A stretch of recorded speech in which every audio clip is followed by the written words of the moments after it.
سورہ فاتحہ کے متعلق احکام و مسائل۔ سورہ فاتحہ میں پہلے اللہ تعالیٰ کی حمد و ثنا ہے، پھر صرف اللہ تعالیٰ ہی کی عبادت کا اقرار اور اس کا اظہار ہے۔ ہم اس کے سوا کسی کو اپنا حاجت روا نہیں سمجھتے۔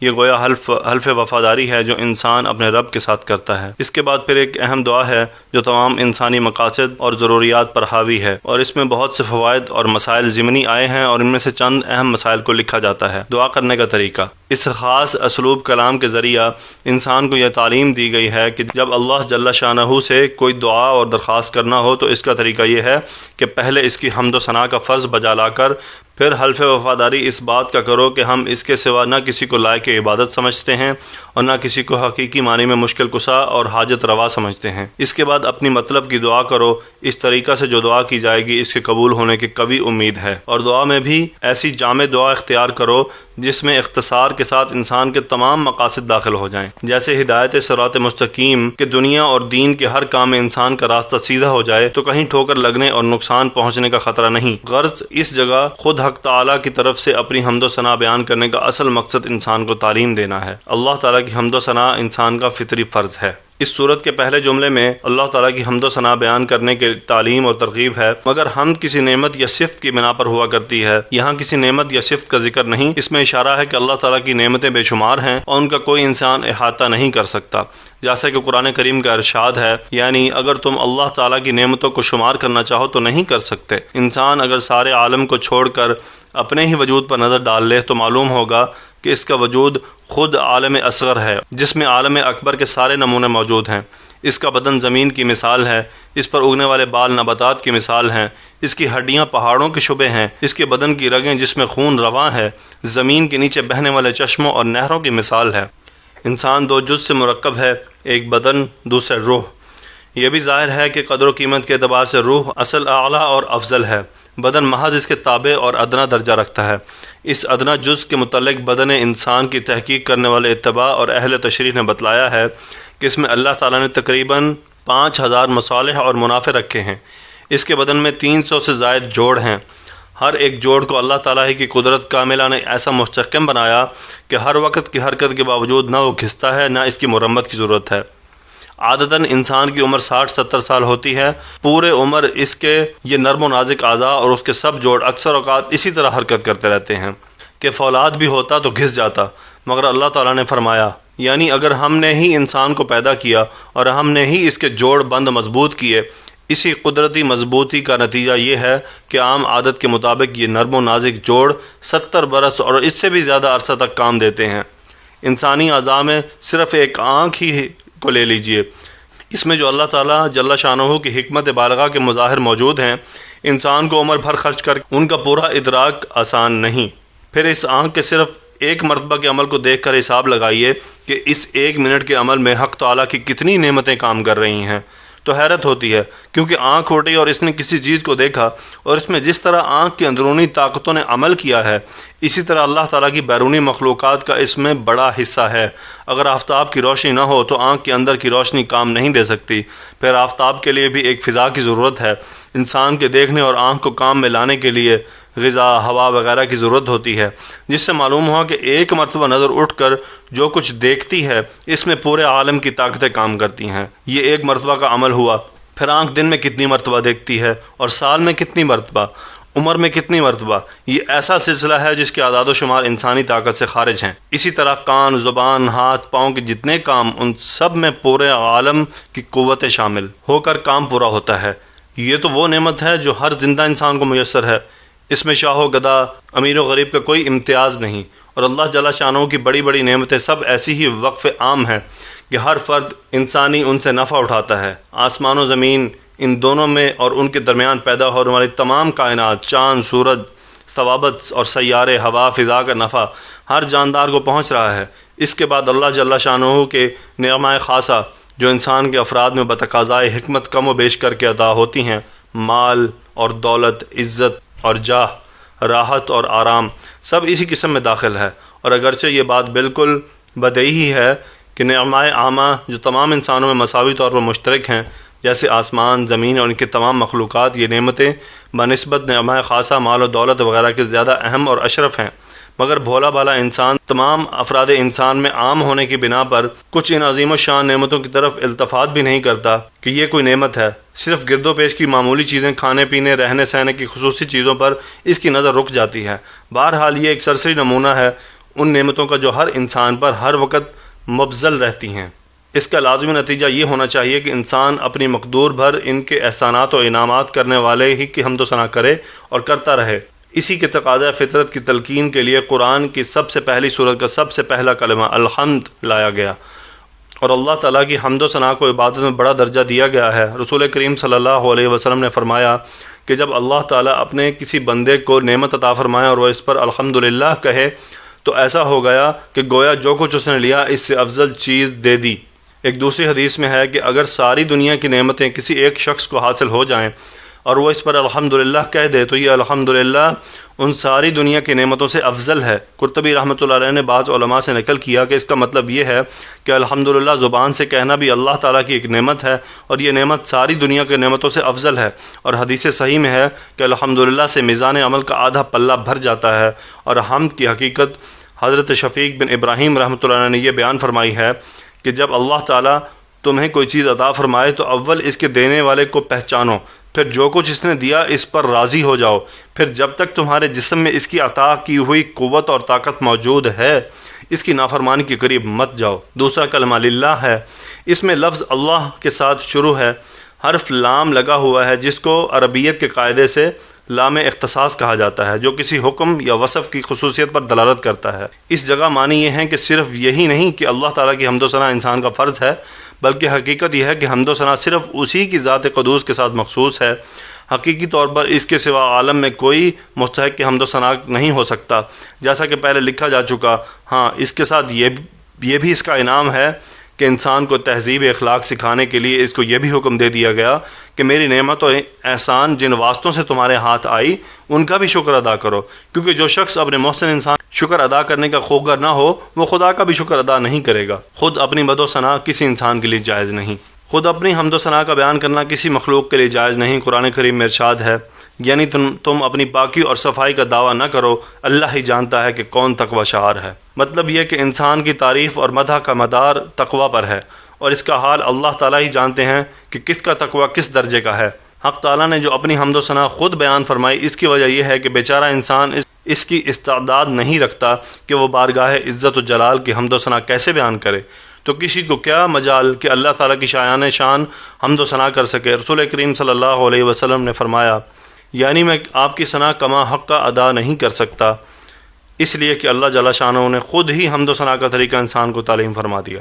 لفظ رب اللہ تعالیٰ کی خاص نام ہے اور غیر اللہ کو رب کہنا جائز نہیں۔ لفظ رب کو ایسے شخص کے لیے بولا جاتا ہے جو کسی چیز کا مالک ہو اور اس کی تربیت و اصلاح کی تدبیر اور پوری نگرانی بھی کرتا ہو، اور یہ ظاہر ہے کہ ساری کائنات و مخلوق کا ایسا رب سوائے خدا تعالیٰ کے اور کوئی نہیں ہو سکتا، اور یہ ظاہر ہے کہ ساری کائنات و مخلوقات کا ایسا رب سوائے اللہ تعالیٰ کے کوئی اور نہیں ہو سکتا۔ اس لیے یہ لفظ اپنے اطلاق کے وقت حق تعالیٰ کے ساتھ خاص ہے، غیر اللہ کو رب کہنا جائز نہیں۔ صحیح مسلم کی حدیث میں اس کی ممانعت آئی ہے کہ کوئی غلام یا نوکر اپنے آقا کو رب کہے، البتہ کسی خاص چیز کی طرف اضافت کر کے انسان وغیرہ کے لیے بھی یہ لفظ بولا جا سکتا ہے، مثلا رب المال، رب الدار، بروایت قرطبی۔ استعانت کے معنی کی تشریح۔ ایاک نعبد و ایاک نستعین کے معنی مفسر القرآن حضرت عبداللہ بن عباس رضی اللہ تعالیٰ عنہ نے یہ بیان فرمائے کہ ہم تیری ہی عبادت کرتے ہیں، تیرے سوا کسی کی عبادت نہیں کرتے، اور تجھ ہی سے مدد مانگتے ہیں، تیرے سوا کسی سے مدد نہیں مانگتے۔ ابن جریر رحمۃ اللہ علیہ اور ابن ابی حاتم رحمۃ اللہ علیہ۔ بعض سلف صالحین رحمۃ اللہ علیہ نے فرمایا کہ سورہ فاتحہ پورے قرآن کا راز خلاصہ ہے، اور آیت ایاک نعبد و ایاک نستعین پوری سورہ فاتحہ کا راز اور خلاصہ ہے، کیونکہ اس کے بعد پہلے جملے میں شرک سے بری ہونے کا اعلان ہے اور دوسرے جملے میں اپنی قوت و قدرت سے بری ہونے کا اظہار ہے کہ بندہ عاجز بغیر اللہ تعالیٰ کی مدد کے کچھ نہیں کر سکتا، جس کا نتیجہ اپنے سب کاموں کو اللہ تعالیٰ کے سپرد کرتا ہے، جس کی ہدایت قرآن کریم میں جا بجا آئی ہے۔ ان تمام آیات کا حاصل یہی ہے کہ مومن اپنے ہر عمل میں اعتماد اور بھروسہ نہ اپنی قابلیت پر کرے نہ کسی دوسرے کی مدد پر، بلکہ کلی اعتماد صرف اللہ تعالیٰ پر ہونا چاہیے، وہی کارساز مطلق ہے۔ اس سے دو مسئلے اصول عقائد کے ثابت ہوئے۔ اول یہ کہ اللہ کے سوا کسی کی عبادت روا نہیں، اس کی عبادت میں کسی کو شریک کرنا حرام اور ناقابل معافی جرم ہے۔ عبادت کے معنی اوپر معلوم ہو چکے کہ کسی ذات کی انتہائی عظمت اور محبت کی بنا اس کے سامنے اپنی انتہائی عاجزی اور تزلزل کا اظہار ہے۔ اللہ تعالیٰ کے سوا کسی مخلوق کے ساتھ ایسا معاملہ جائز نہیں، تو یہی شرک کہلاتا ہے۔ اس سے معلوم ہوا کہ شرک صرف اسی کو نہیں کہتے کہ بت پرستوں کی طرح کسی پتھر کی مورتی وغیرہ کو خدائی اختیارات کا مالک سمجھے، بلکہ کسی کی عظمت، محبت، اطاعت کو وہ درجہ دینا جو اللہ تعالیٰ ہی کا حق ہے، یہ بھی شرک جلی ہے۔ قرآن مجید میں یہود و نصارہ کے شرک کا بیان کرتے ہوئے ارشاد فرمایا، یعنی ان لوگوں نے اپنے دینی علموں کو اپنا رب بنا لیا۔ حضرت عدی بن حاتم رضی اللہ تعالیٰ عنہ جو مسلمان ہونے سے پہلے نصرانی تھے، انہوں نے اس آیت کے بارے میں رسول کریم صلی اللہ علیہ وسلم سے عرض کیا کہ ہم تو اپنے علماء کی عبادت نہیں کرتے تھے، پھر قرآن میں ان کو معبود بنانے کا الزام ہم پر کیسے لگایا گیا؟ آپ صلی اللہ علیہ وسلم نے فرمایا کہ ایسا نہیں ہے کہ تمہارے علماء بہت سی ایسی چیزوں کو حرام قرار دیتے ہیں جن کو اللہ تعالیٰ نے حلال کیا ہے، اور تم اپنے علماء کے کہنے پر ان کو حرام ہی سمجھتے ہو، اور بہت سی ایسی چیزیں ہیں جن کو اللہ تعالیٰ نے حرام قرار دیا اور تمہارے علماء ان کو حلال کر دیتے ہیں، تو تم ان کے کہنے پر اتباع کر کے حلال کر لیتے ہو۔ عدی بن حاتم رضی اللہ تعالیٰ نے عرض کیا کہ بے شک ایسا تو ہے۔ اس پر حضرت صلی اللہ علیہ وسلم نے فرمایا کہ یہی تو ان کی عبادت ہے۔ اس سے معلوم ہوا کہ کسی چیز کے حلال یا حرام قرار دینے کا حق صرف اللہ تعالیٰ کا ہے۔ جو شخص اس میں کسی دوسرے کو شریک قرار دے اور اللہ تعالیٰ کے احکام حرام و حلال معلوم ہونے کے باوجود ان کے خلاف کسی دوسرے کے قول کو واجب الاتباع سمجھے تو گویا وہ اس کی عبادت کرتا ہے اور شرک میں مبتلا ہے۔ عام مسلمان جو قرآن و سنت کو براہ راست سمجھنے کی اور ان سے احکام شریعہ نکالنے کی صلاحیت نہیں رکھتے، اس لیے کسی امام، مجتہد یا عالم مفتی کے قول پر اعتماد کر کے عمل کرتے ہیں، اس کا اس آیت سے کوئی تعلق نہیں، کیونکہ وہ در حقیقت قرآن و سنت ہی پر عمل ہے اور احکام خداوندی ہی کی اطاعت ہے، اور قرآن کریم نے اس کی ہدایت فرمائی ہے۔ یعنی اگر تم خود احکام الہیہ کو نہیں جانتے تو اہل علم سے پوچھ لو۔ اور جس طرح احکام حلال و حرام میں اللہ تعالیٰ کے سوا کسی کو شریک کرنا شرک ہے، اسی طرح کسی کے نام کی نظر منت ماننا بھی شرک میں داخل ہے۔ اللہ تعالیٰ کے سوا کسی دوسرے کو حاجت روا سمجھنا، مشکل کشا سمجھ کر اس سے دعا مانگنا بھی شرک ہے، کیونکہ حدیث میں دعا کو عبادت فرمایا گیا ہے۔ اسی طرح ایسے اعمال و افعال جو علامات شرک کی سمجھے جاتے ہیں، ان کا ارتکاب بھی بحکم شرک ہے۔ جیسے حضرت عدی بن حاتم رضی اللہ تعالیٰ نے فرمایا کہ مسلمان ہونے کے بعد میں حضرت صلی اللہ علیہ وسلم کی خدمت میں حاضر ہوا تو میرے گلے میں صلیب پڑی ہوئی تھی۔ آپ صلی اللہ علیہ وسلم نے مجھ سے فرمایا کہ اس بت کو اپنے گلے سے نکال دو۔ اگرچہ اس وقت عدی بن حاتم رضی اللہ تعالیٰ کا عقیدہ صلیب کے متعلق وہ نہ تھا جو نصرانیوں کا ہوتا ہے، مگر ظاہری طور پر بھی علامت شرک سے احتیاط اجتناب کو ضروری سمجھ کر یہ ہدایت کی گئی۔ افسوس کہ آج کل ہزاروں مسلمان ریڈ کراس کا صلیبی نشان لگائے ہوئے پھرتے ہیں اور کوئی پرواہ نہیں کرتے کہ بلا وجہ ایک مشرکانہ جرم کے مرتکب ہو رہے ہیں۔ اسی طرح کسی کو رکوع کرنا، سجدہ کرنا، بیت اللہ کے سوا کسی دوسری چیز کے گرد طواف کرنا، یہ سب علامات شرک ہیں جن سے اجتناب ایاک نعبد کے اقرار یا حلف برداری کا جز ہے۔ دوسرا مسئلہ یہ ہے کہ استعانت اور استغاثہ صرف اللہ تعالیٰ ہی سے کرنا ہے، کسی دوسرے سے جائز نہیں۔ مسئلہ استعانت کی تحقیق اور احکام کی تفصیل۔ یہ دوسرا مسئلہ کسی سے مدد مانگنے کا ذرا تشریح طلب ہے، کیونکہ ایک مدد تو مادی اسباب کے ماتحت ہر انسان دوسرے انسان سے لیتا ہے، اس کے بغیر اس دنیا کا نظام چل ہی نہیں سکتا۔ صنعت کار اپنی صنعت کے ذریعے ساری مخلوق کی خدمت کرتا ہے، مزدور، معمار، بڑھئی، لوہار سب مخلوق کی مدد میں لگے ہوئے ہیں، اور ہر انسان ان سے مدد مانگنے پر مجبور ہے۔ ظاہر ہے کہ یہ کسی دین اور شریعت میں ممنوع نہیں، وہ اس استعانت میں داخل نہیں جو اللہ تعالیٰ کے ساتھ مخصوص ہے۔ اسی طرح غیر مادی اسباب کے ذریعے کسی نبی یا ولی سے دعا کرنے کی مدد مانگنا یا ان کا وسیلہ دے کر براہ راست اللہ تعالیٰ سے دعا مانگنا روایت حدیث اور ارشادات قرآن سے بھی اس کا جواز ثابت ہے، وہ بھی اس استعانت میں داخل نہیں جو صرف اللہ تعالیٰ کے لیے مخصوص اور غیر اللہ کے لیے حرام اور شرک ہے۔ اب وہ مخصوص استعانت و امداد جو اللہ تعالیٰ کے ساتھ خاص اور غیر اللہ کے لیے شرک ہے کون سی ہے؟ اس کی دو قسمیں ہیں۔ ایک تو یہ اللہ تعالیٰ کے سوا کسی فرشتے یا پیغمبر یا ولی یا کسی اور انسان کو اللہ تعالیٰ کی طرح قادر مطلق اور مختار مطلق سمجھ کر اس سے اپنی حاجت مانگے۔ یہ تو ایسا کھلا ہوا کفر ہے کہ عام مشرکین بت پرست بھی اس کو کفر سمجھتے ہیں۔ اپنے بتوں دیوتاؤں کو بالکل خدا تعالیٰ کی مثل قادر مطلق اور مختار مطلق یہ کفار بھی نہیں مانتے۔ دوسری قسم وہ ہے کہ جس کو کفار اختیار کرتے ہیں، اور قرآن اور اسلام اس کو باطل اور شرک قرار دیتا ہے۔ ایاک نستعین میں یہی مراد ہے کہ ایسی استعانت اور امداد ہم اللہ تعالیٰ کے سوا کسی سے نہیں چاہتے۔ وہ یہ کہ اللہ تعالیٰ کی کسی مخلوق، فرشتے یا پیغمبر یا ولی یا کسی دیوتا کے متعلق یہ عقیدہ رکھنا کہ اگرچہ قادر مطلق اللہ تعالیٰ ہی ہے اور کامل اختیارات اسی کے ہیں، لیکن اس نے اپنی قدرت اور اختیار کا کچھ حصہ فلاں شخص کو سونپ دیا اور اس دائرے میں وہ خود مختار ہی ہے۔ یہی وہ استعانت اور استمداد ہے جو مومن اور کافر میں فرق اور اسلام و کفر میں امتیاز کرتی ہے۔ قرآن اس کو شرک اور حرام قرار دیتا ہے۔ بت پرست مشرکین اس کے قائل اور اس پر عامل ہیں۔ اس معاملے میں دھوکہ یہاں سے لگتا ہے کہ اللہ تعالیٰ اپنے بہت سے فرشتوں کے ہاتھوں دنیاوی نظام کے بہت سے کام جاری کرتے ہیں۔ دیکھنے والا اس مغالطے میں پڑ سکتا ہے کہ اس فرشتے کو اللہ تعالیٰ نے ایک اختیار سپرد کر دیا، یا انبیاء علیہ السلام کے ذریعے بہت سے ایسے کام وجود میں آتے ہیں جو عام انسانوں کی قدرت سے خارج ہیں، جن کو معجزات کہا جاتا ہے۔ اسی طرح اولیاء اللہ کے ذریعے بھی ایسے بہت سے کام وجود میں آتے ہیں جن کو کرامات کہا جاتا ہے۔ یہاں سرسری نظر والوں کو یہ مغالطہ لگ سکتا ہے کہ اگر اللہ تعالیٰ ان کاموں کی قدرت اور اختیار ان کو سپرد نہ کرتا تو ان کے ہاتھوں سے یہ کیسے وجود میں آتے۔ اس سے وہ ان انبیاء علیہ السلام اور اولیاء رحمۃ اللہ علیہ کے ایک درجہ میں مختار ہونے کا عقیدہ بنا لیتے ہیں، حالانکہ حقیقت یوں نہیں، بلکہ معجزات اور کرامات براہ راست حق تعالیٰ کا فعل ہوتا ہے۔ صرف اس کا ظہور پیغمبر یا ولی کے ہاتھوں پر ان کی عظمت ثابت کرنے کے لیے کیا جاتا ہے۔ پیغمبر علیہ السلام اور ولی رحمۃ اللہ علیہ کو اس کے وجود میں لانے کا کوئی اختیار نہیں ہوتا۔ قرآن کریم کے بے شمار آیات اس پر شاہد ہیں۔ مثلاً رسول کریم صلی اللہ علیہ وسلم کی اس معجزے کا ذکر ہے جس میں آپ صلی اللہ علیہ وسلم نے دشمن کے لشکر کی طرف ایک مٹھی کنکریوں کی پھینکی اور اللہ تعالیٰ کی قدرت سے وہ سارے لشکر کی آنکھوں میں جا لگیں۔ اس کے متعلق ارشاد ہے کہ یہ آپ نے نہیں پھینکی بلکہ اللہ تعالیٰ نے پھینکی تھی، جس سے معلوم ہوا کہ معجزہ جو نبی صلی اللہ علیہ وسلم کے واسطہ سے صادر ہوا وہ در حقیقت اللہ تعالیٰ کا فعل ہوا۔ اسی طرح حضرت نوح علیہ السلام کو جب ان کی قوم نے کہا کہ اگر آپ سچے ہیں تو جس عذاب سے ڈرا رہے ہیں وہ بلا لیجئے، تو انہوں نے فرمایا یعنی معجزہ کے طور پر آسمانی عذاب نازل کرنا میرے قبضے میں نہیں، اللہ تعالیٰ اگر چاہے تو یہ عذاب آ جائے گا، پھر تم اس سے بھاگ نہ سکو گے۔ سورہ ابراہیم میں انبیاء و رسل علیہ السلام کی ایک جماعت کا یہ قول ذکر فرمایا گیا، یعنی کسی معجزے کا صادر کرنا ہمارے ہاتھ میں نہیں، اللہ تعالیٰ کی اذن اور مشیت کے بغیر کچھ نہیں ہو سکتا۔ اسی وجہ سے کوئی پیغمبر یا کوئی ولی جب چاہے جو چاہے معجزہ کرامات دکھا دے، یہ قطعاً کسی کے بس میں نہیں۔ رسول کریم صلی اللہ علیہ وسلم اور دوسرے انبیاء علیہ السلام سے بہت سے معین معجزات کا مطالبہ مشرکین نے کیا، مگر جن کو اللہ تعالیٰ نے چاہا ظاہر کر دیا، جس کو نہ چاہا نہیں ہوا۔ پورا قرآن اس کی شہادتوں سے بھرا ہوا ہے۔ ایک محسوس مثال سے اس کو یوں سمجھ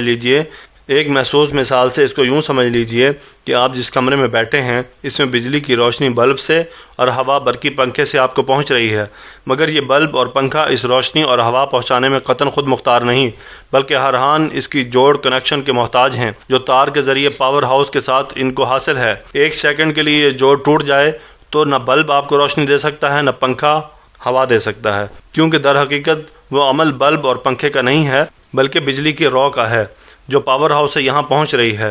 انبیاء علیہ السلام اور اولیاء رحمۃ اللہ علیہ اور سب فرشتے ہر عمل میں، ہر کام میں، ہر آن حق تعالیٰ کے محتاج ہیں۔ اسی کی قدرت اور مشیت سے سب کام وجود میں آتے ہیں۔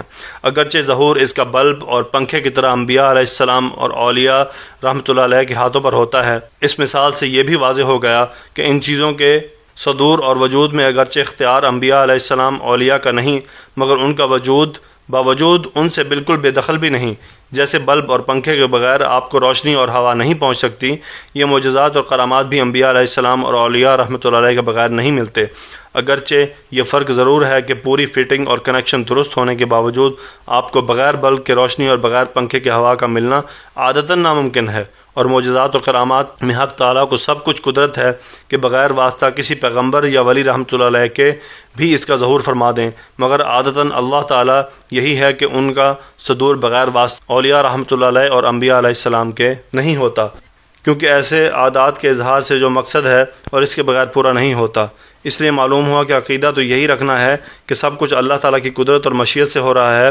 اس کے ساتھ انبیاء علیہ السلام اور اولیاء رحمۃ اللہ علیہ کی عظمت اور ضرورت کا بھی اعتراف ضروری ہے۔ اس کے بغیر رضا الہی اور طاعت احکام خداوندی سے محروم رہے گا۔ جس طرح کوئی شخص بلب اور پنکھے کی قدر نہ پہچانے اور ان کو ضائع کر دے تو روشنی اور ہوا سے محروم رہتا ہے۔ وسیلہ استعانت اور استعداد کے مسئلے میں بکثرت لوگوں کو اشکال رہتا ہے۔ امید ہے کہ اس تشریح سے اصل حقیقت واضح ہو جائے گی اور یہ بھی معلوم ہو جائے گا کہ انبیاء علیہ السلام اور اولیاء رحمۃ اللہ علیہ کو وسیلہ بنانا نہ مطلقاً جائز ہے اور نہ مطلقاً ناجائز، بلکہ اس میں وہ تفصیل ہے جو اوپر ذکر کی گئی ہے کہ کسی کو مختار مطلق سمجھ کر وسیلہ بنایا جائے تو شرک اور حرام ہے، محض واسطہ اور ذریعہ سمجھ کر کیا جائے تو جائز ہے۔ اس میں عام طور پر لوگوں میں افراط و تفریط کا عمل نظر آتا ہے۔ صراط مستقیم کی ہدایت دنیا اور دین میں کلید کامیابی ہے۔ اس تفسیر میں یہ بات وضاحت سے آ گئی کہ قرآن کریم نے جس دعا کو ہر شخص کے لیے، ہر کام کے لیے، ہر حال میں انتخاب فرمایا ہے وہ صراط مستقیم کی ہدایت کی دعا ہے۔ جس طرح آخرت کی کامیابی اس صراط مستقیم پر موقوف ہے جو انسان کو جنت کی طرف لے جائے، اسی طرح دنیا کے سارے کاموں میں بھی غور کرو تو کامیابی کا مدار صراط مستقیم ہی ہے۔ جس کام میں وہ آلات اور ذرائع اختیار کیے گئے جس کے نتیجے میں مقصد کا حصول عادتاً لازمی ہے تو کامیابی عادتاً لازمی ہوتی ہے۔ جہاں کہیں انسان اپنے مقصد میں کامیاب نہیں ہوتا تو اگر وہ غور کرے تو معلوم ہو جائے گا کہ کام کے کسی مرحلے میں اس نے غلطی کی ہے، صحیح راستہ ہاتھ سے چھوٹ گیا تھا، اس لیے ناکامیابی ہوئی۔ اس کا حاصل یہی ہے کہ صراط مستقیم کی ہدایت صرف آخرت اور دین کے کاموں کے ساتھ مخصوص نہیں، دنیا کے سب کاموں کی درستی اور کامیابی بھی اسی پر موقوف ہے۔ اس لیے یہ دعا ایسی ہے کہ مومن کو ہر وقت حرز جان بنانے کے قابل ہے۔ شرط یہ ہے کہ استحضار اور نیت کے ساتھ کی جائے۔